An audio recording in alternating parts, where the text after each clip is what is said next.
So hello students, welcome to learn with NCERT. तो आज मैं आपको पढ़ाने वाली हूँ क्लास 10th का चैप्टर नंबर 1, जिसका नाम है केमिकल रिएक्शन एंड इक्वेशन। मैं इसको आपको शॉर्ट फॉर्म में समझा दूँगी, वन शॉट में, जिससे आपको इजीली समझ भी आ जाए। सबसे पहले हमें ये समझना है कि केमिकल रिएक्शन और इक्वेशन क्या होता है। केमिकल रिएक्शन वो चीज़ होती है, हम तब कहते हैं जब कोई शेप में चेंज आए। एक सेकेंड, मैं आपको यहीं से दिखा देती हूँ। हाँ, तो आप देख सकते हैं, मैं इसे जूम आउट कर देती हूँ। सबसे पहले जब एक किसी भी शेप में उसकी स्टेट में चेंज आए, जैसे कि कोई चीज़ सॉलिड है, अगर हम उसका टेम्परेचर बढ़ा देंगे तो वो लिक्विड बन जाएगी, और टेम्परेचर बढ़ा देंगे तो वो लिक्विड से क्या बन जाएगी, गैस बन जाएगी। अब किसी कलर में चेंज आना, जैसे कि ब्लू है, ब्लू से रेड हो जाना, या फिर और भी इवोल्यूशन ऑफ गैस, गैस में ये चेंज आना, मतलब हर चीज़ में, शेप में चेंज, स्टेट, कलर, उसका जो टेम्परेचर है इंक्रीज़ या डिक्रीज़ होना, तो वही होता है सारा का सारा केमिकल रिएक्शन। और केमिकल रिएक्शन को ही हम इक्वेशन में जब लिखते हैं तो उसी को कहते हैं हम केमिकल इक्वेशन। इक्वेशन में जैसे मैं आपको दिखाती हूँ, ये है केमिकल इक्वेशन। केमिकल इक्वेशन जैसे सबसे पहले इन्हें केमिकल रिएक्शन में लिखा है, मैग्नीशियम प्लस ऑक्सीजन क्या बनाते हैं, मैग्नीशियम ऑक्साइड। सबसे अब लेफ्ट हैंड साइड को बोलते हैं रिएक्टेंट, राइट हैंड साइड को बोलते हैं प्रोडक्ट। अब मैग्नीशियम ऑक्सीजन तो हमने पहले रिएक्शन में लिख रखा है, यहाँ पे फॉर्म हो जाएगा लेफ्ट हैंड साइड जाके, प्रोडक्ट क्या बनेगा, मैग्नीशियम ऑक्साइड। अगर अब हम इसे इक्वेशन में लिखें तो हम इसके सिंबल्स में लिखते हैं, जैसे कि हम इसे ऐसे लिख सकते हैं, देखो Mg प्लस O2, तो क्या बना यहाँ पे MgO, ये बन गया MgO। तो हम इसे केमिकल इक्वेशन में लिखते हैं, इसके सिंबल में लिखते हैं, ठीक है, यही होता है। अब बैलेंस केमिकल इक्वेशन, जैसे कि यहाँ पे पहले दिया है हमें जिंक और सल्फ्यूरिक एसिड प्लस वहाँ जाके प्रोडक्ट क्या बना, जिंक सल्फेट एंड हाइड्रोजन। अब हाइड्रोजन और ये इसका सिंबल होता है जिंक का Zn, सल्फ्यूरिक एसिड को हम लिखते हैं SO4 और हाइड्रोजन।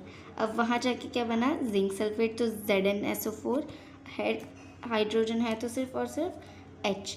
और हाँ, एक और बात बताऊँ, हमेशा हाइड्रोजन के साथ 2 लगते हैं इसके मॉलिक्यूल, और ऑक्सीजन के साथ भी हमेशा 2 लगता है उसके मॉलिक्यूल से। तो हम इसे ऐसे लिख सकते हैं। अब जैसे कि मान लो हमारे यहाँ पे जिंक है 2, लेकिन यहाँ पे तो जिंक 1 ही है, तो यहाँ पे भी हम 2 लगा देंगे, तो ये बैलेंस होता है, ठीक है। लेकिन हम जैसे इधर बोलते हैं जिंक यहाँ था, मैं हटा देती हूँ, यहाँ रिमूव कर देती हूँ 2, तो जिंक है यहाँ पर 1, तो प्रोडक्ट में भी वो 1 है। हाइड्रोजन कितना है, हाइड्रोजन 2 है, बाद में भी 2 है, और ये जो सल्फ़र है वो है, पहले 1 है फिर भी 1 है। अब क्योंकि सल्फ़र तो अकेला है ना, ये सिर्फ S है, सिर्फ और सिर्फ S है, ये O जो है वो O अलग से है, वो 4 है, पहले भी 4 है तो ये भी 4 है, तो ये एक पूरी की पूरी बैलेंस इक्वेशन है। अब इसी बैलेंसिंग को कहते हैं हिट एंड ट्रायल मेथड। क्या बोलते हैं, हिट एंड ट्रायल मेथड। शायद से यहाँ पर कहीं लिखा है, वेट, अगर दिख गया तो हम कैसे ढूंढ सकते हैं। हाँ, तो मुझे मिल गया, ये पेज नंबर कौन से में है, पेज नंबर 5 में है, यहाँ पर लिखा हुआ है, आप देख सकते हो। मैं इसे हाईलाइट कर देती हूँ, called hit and trial method. जब हम पूरे इसके राइट हैंड साइड भी इक्वल कर देते हैं इसके रिएक्टेंट्स, और लेफ्ट हैंड साइड भी इक्वल कर देते हैं इसके प्रोडक्ट, तो इसी को कहते हैं हिट एंड ट्रायल मेथड, ठीक है। I hope you understand. अब हम इसे, इसकी writing symbol of physical states, हम इसको सिंबल्स में ही लिखते हैं। अब हम बड़ी क्लास में आ चुके हैं, तो हम इसे हमेशा नाम में नहीं लिखते हैं, हमें इसके सिंबल्स याद करके रखने होंगे। यहाँ पे आयरन 3 है, देखो बाद में भी आयरन 3 है। O कितना है, O4 है, तो यहाँ पे भी O4 है। O4 कैसे, क्योंकि H के आगे क्या लग रखा है, H के आगे लगा है 4, तो इसलिए O भी 4 है। लेकिन हाइड्रोजन है 8, तो यहाँ पे भी 8 है हाइड्रोजन, यू कैन सी।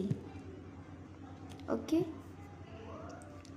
अब यहाँ पे एक आता है, देखो फोटोसिंथेसिस हमने पढ़ा था, वो तो हम 6th क्लास से ही पढ़ते हुए आ रहे हैं। फोटोसिंथेसिस की इक्वेशन ये है 6CO2 प्लस में 12H2O, और उसे बनाने के लिए हमें चाहिए होती है सनलाइट।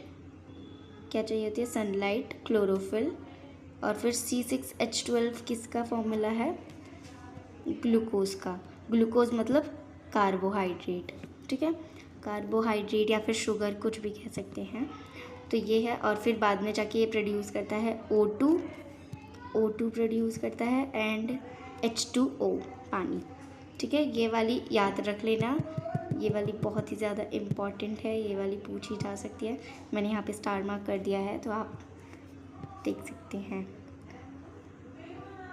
अब type of chemical reaction, chemical reactions कैसे, देखो सबसे पहला आता है, इसके चार होते हैं। सबसे पहला होता है कॉम्बिनेशन रिएक्शन, फिर दूसरा होता है, second is decomposition reaction, and third is displacement reaction, also fourth is double displacement reaction. तो हम कॉम्बिनेशन रिएक्शन की तरफ चलते हैं। ओके, नाउ कॉम्बिनेशन रिएक्शन वो रिएक्शन होती है जब कोई चीज़, जैसे कि कोई सा भी जो एलिमेंट है, कॉम्बिनेशन रिएक्शन हम किसे बोलते हैं, जब कोई इस रिएक्शन में क्या है, एक सिंगल प्रोडक्ट, जैसे कि यहाँ पे है क्विकलाइम का फॉर्मूला है ये CaO। सिंगल प्रोडक्ट कंबाइन होता है दूसरे प्रोडक्ट के साथ और फॉर्म करता है 2 या 2 से ज़्यादा प्रोडक्ट, जैसे कि यहाँ पे CaO था और H2O था, H2O। अब ये इसके साथ हो जाएगा, तो यहाँ पे C आ जाएगा, Ca अब अंदर आ जाएंगे, क्योंकि O इधर भी है, O इधर भी है, तो OH आ जाएंगे यहाँ, वेट, CaOH आप यहाँ पर देख सकते हैं, अगर आपको समझ नहीं आ रहा तो ये रहा CaOH। ये एक्वस सॉल्यूशन होता है। एक्वस सॉल्यूशन मतलब कोई भी चीज़ या तो सॉलिड स्टेट में है या फिर लिक्विड स्टेट में है। सबसे सॉलिड और लिक्विड को मिला कर देखो, यहाँ पे CaO सॉलिड है, H2O लिक्विड है, दोनों को मिला के क्या बना, एक्वस सॉल्यूशन। ओके, और हीट भी फॉर्म हुई। अब हम बढ़ते हैं, मैं जल्दी आपको करा रही हूँ। अब हम इसे अगर कॉम्बिनेशन रिएक्शन को हम इक्वेशन वाले में देखें तो हम कैसे, burning of coal carbon dioxide होता है, हम CO2 लिखते हैं, इसे क्या लिखते हैं, CO2। ओके, तो C क्या होता है, सॉलिड होता है, O2 गैस होती है। ये भी बन के जब दोनों फॉर्म होता है तो ये क्या बनता है, CO2। जब 2 या 2 से ज़्यादा प्रोडक्ट मिलके 2 या 2 से ज़्यादा रिएक्टेंट मिलकर, एलिमेंट्स मिलकर क्या बनाते हैं, प्रोडक्ट बनाते हैं। अब H2O का कैसे होता है, ये रहा, आप देख सकते हो। अब मैं आपको पढ़ाती हूँ डिकम्पोजिशन रिएक्शन। डिकम्पोजिशन रिएक्शन वो रिएक्शन होती है जिसमें जो एक पता है इसमें क्या होता है, इसमें हमेशा तुम्हें हीट की ज़रूरत पड़ेगी। मैंने आपको एक और चीज़ बतानी है मुझे आपको, एक होता है endothermic reaction. Endothermic reaction, endo का मतलब क्या है, एब्जॉर्ब, ठीक है, एब्जॉर्ब है इसका मतलब। और एक होती है एक्सो का मतलब रिलीज, ठीक है। एंडो मतलब ये हमेशा एनर्जी या फिर हीट को, एनर्जी को एब्जॉर्ब करते हैं, एक्सो एनर्जी को रिलीज करते हैं, एनर्जी ऑल्सो एज हीट।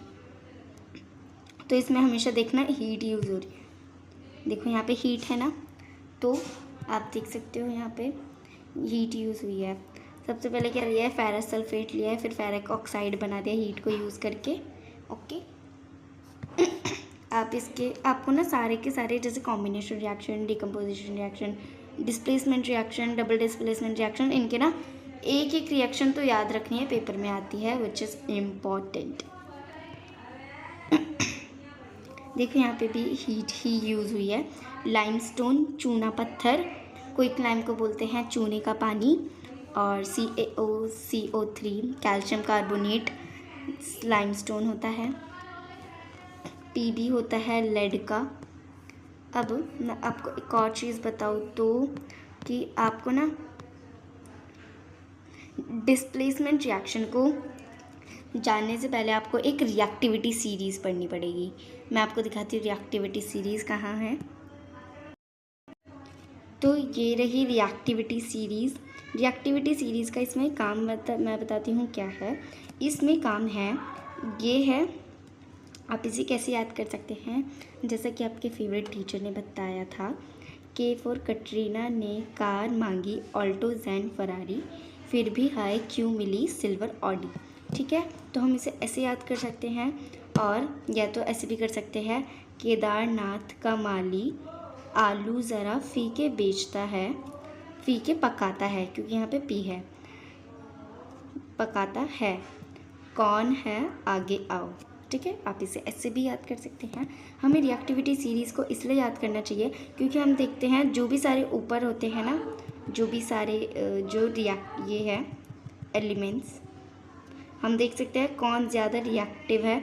जो मोस्ट रिएक्टिव होते हैं वो लेस रिएक्टिव को डिस्प्लेस कर देंगे। जैसे के है, प्लस में क्या है, प्लस में यहाँ पे कॉपर ले लेते हैं, एन प्लस में Na ले लेते हैं, तो ना ये रिएक्टिव ज़्यादा है और सोडियम ये रिएक्टिव ज़्यादा है, तो ये लेस रिएक्टिव को डिस्प्लेस कर देंगे, हटा देंगे।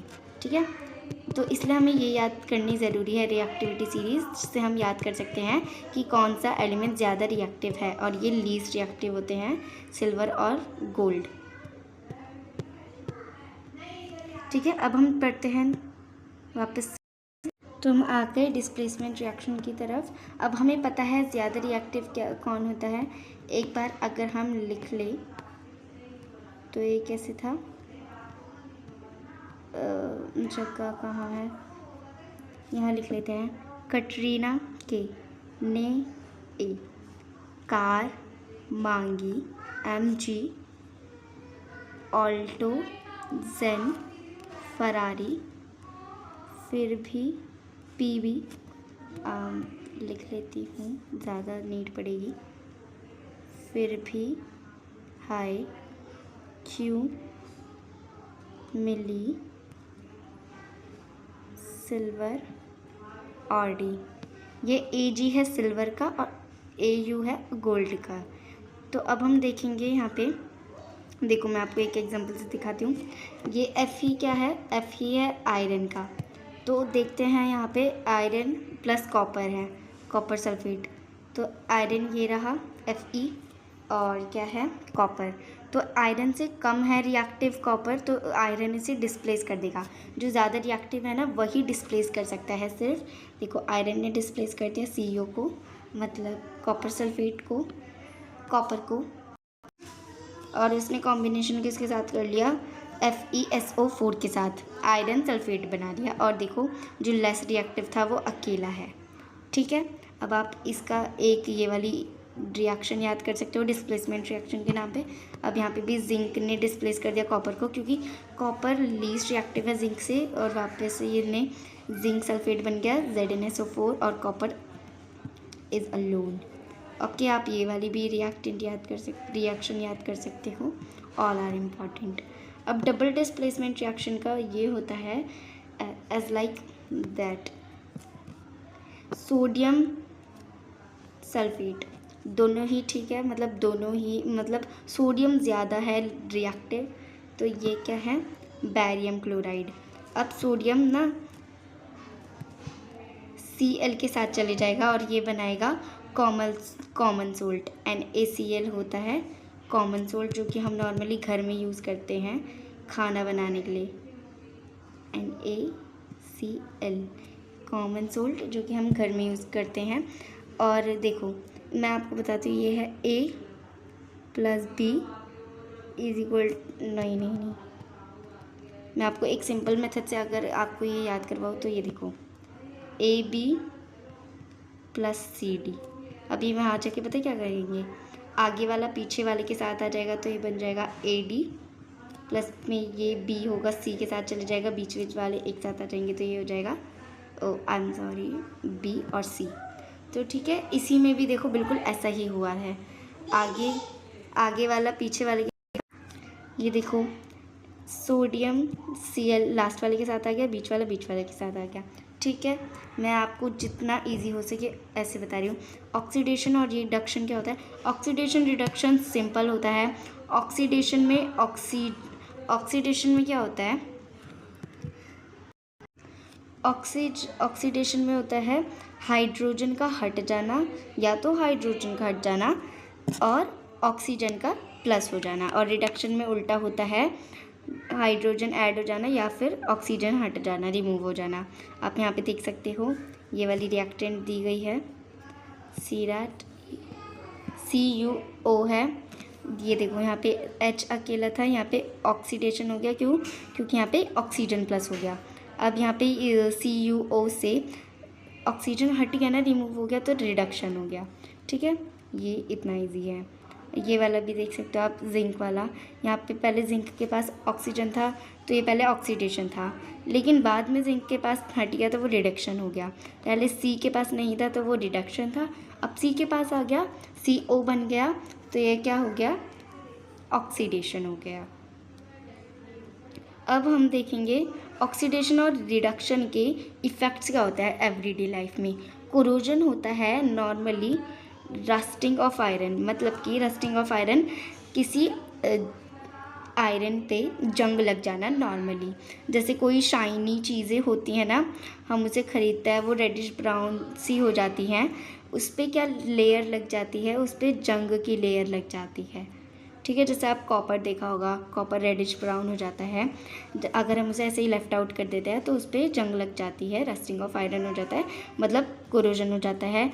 ये बहुत ही सारे चीज़ों पे होता है, जैसे कि ब्रिजेस की बॉडी पर, आयरन रेलिंग पे, शिप्स पे होती है, जो भी सारी चीज़ें मेटल की बनी होती है ये उन पर होती है। रेंसिडिटी क्या होती है? बस फैट और ऑयल का ऑक्सीडाइज होना। जब फैट और ऑयल के पास ऑक्सीजन आ गया तो वो ऑक्सीडाइज हो गया नॉर्मली। तो अब बस आपका चैप्टर यहीं पे ख़त्म होता है। I hope you understand and thanks for watching. Please do subscribe and like share.